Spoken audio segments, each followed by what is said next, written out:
Welcome to the Buccaneers Observer. This is Ralph Phillips. I'm Molly Bay. We got some news for you today. Going to keep it short. Molly said this time we're going to keep it short. We're trying to keep it under 10 minutes. Let's see if we can do it. I don't think we've done it yet. I don't think so either. All right. Today, run our mouths. I know we're wasting daylight here. Come on. Today's August 17th, 2021. Molly, take it away.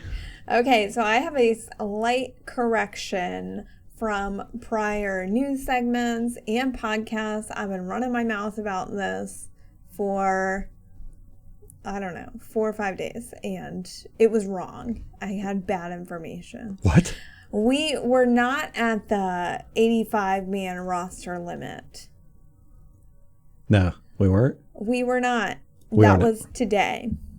So the roster, teams had to be down 80 to 85 men today. We ended up waiving wide receiver John Franklin and center Donell Stanley. So those two moves put them under the 85-man limit.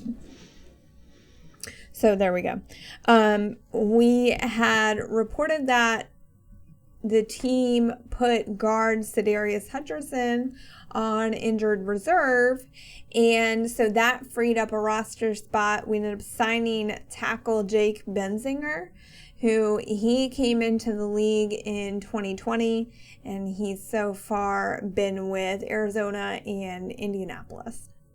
So we got some other offensive line depth.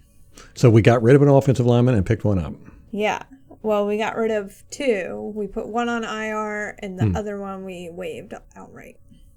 It is amazing every year how they just shuffle those linemen around. You know, the bottom gets churned.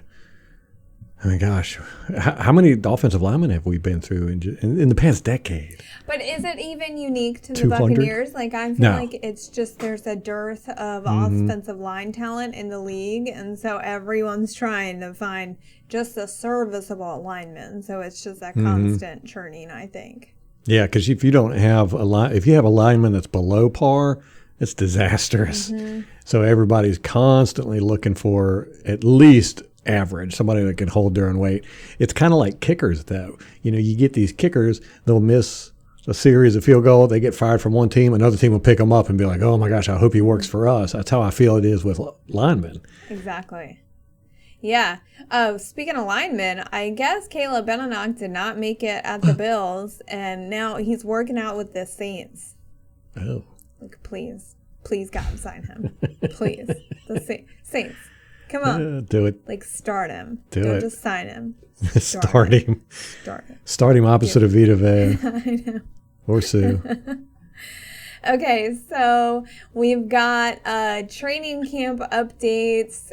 All the players not participating today include Cam Gill, still. Bro, get your S together. He ain't going to make the team, man. No.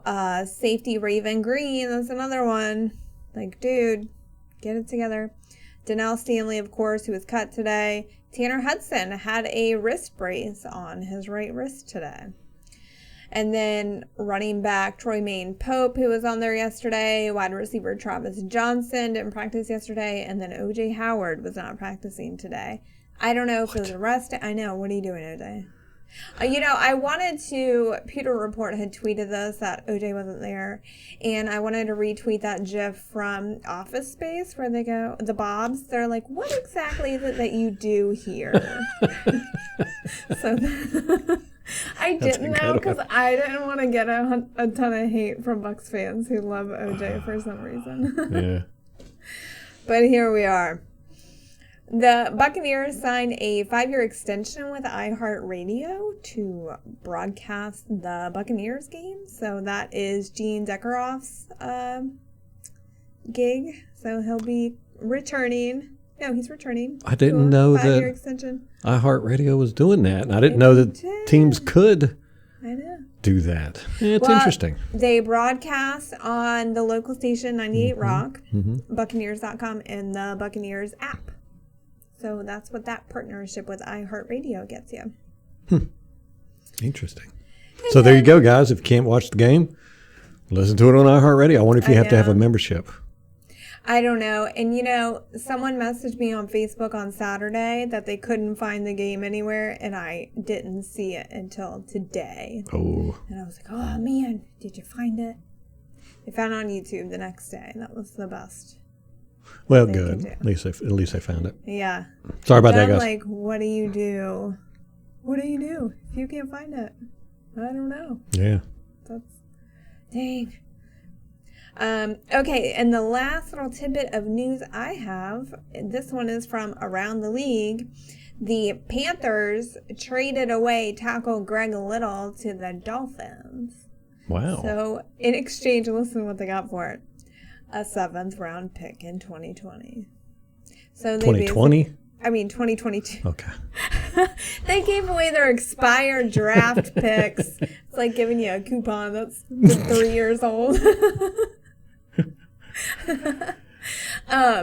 Yeah, so they basically gave them away.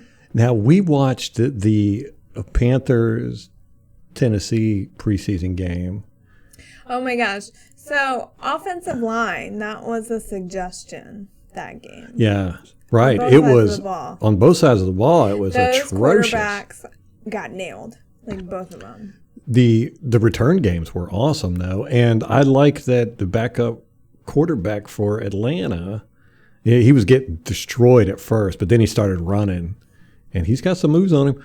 But I like they're both their returners for Atlanta and Tennessee. But I don't know if they're going to be their starting returners because by that point it was second, third stringers out there. So don't know. 12 Henley for Tennessee, and I can't remember. I think it was 35 for. He was a little, but stout guy. He was. Yeah, the returns were great in that game. They were fun to watch. The New Orleans Saints have released veteran cornerback Prince Amukamara. Yeah. How about that? That's I don't good. What are they even doing? Because didn't one corner retire? Patrick Robinson retired. They were trying to trade for, I think, one. I forget who it was rumored they were trying to trade for. I don't guess that it went through. In any case, I want to say the Dolphins corner or something like that. Anyway, but I think they're having some issues. I'm not mad about it. I'm not going to lie. Not mad at all.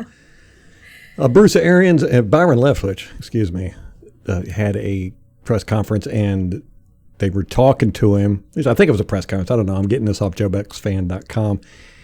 And they asked him about the offense, how it's doing, blah, blah. And he was like, these guys are just so on the same page, and they are it's like last year, we came out and, we didn't have any preseason or nothing like that. So it took us 4 or 5 games to kind of get in rhythm. And he said they're clicking immediately. And he also said that somebody asked him if they were going to incorporate more motion into their offensive playbook. I guess that's listening to Tony Romo, who complained, and Byron Leftwich just shot that down. He was like, no, we don't do that motion crap here. He's talking. Well, we do motion, but not the exaggerated motion that you see the Chiefs and all these guys do. Well, Pewter Report then went back and they tweeted some quotes from Bruce Arians, and that apparently was where they got it from, or that's where they're saying they got it from. Yeah. Like a rift between Ray Arians and or like they're not on the same page or whatever. Here we go. I hate this shit. Here we go. Let's start some controversy. Yeah, exactly. Well, I think it's more the fact that the media takes exception when they're corrected by the coaches. It's an ego thing. They're just like, we're not wrong. How dare you? How dare you? How dare you? No accountability in the media, that's for sure. Yeah. All right, that's got it for me. We will have the podcast out tomorrow. Got a lot of stuff we're going to cover. I've got some responses. I want to get to some comments and stuff that we've gotten. Great stuff, guys. Keep it coming.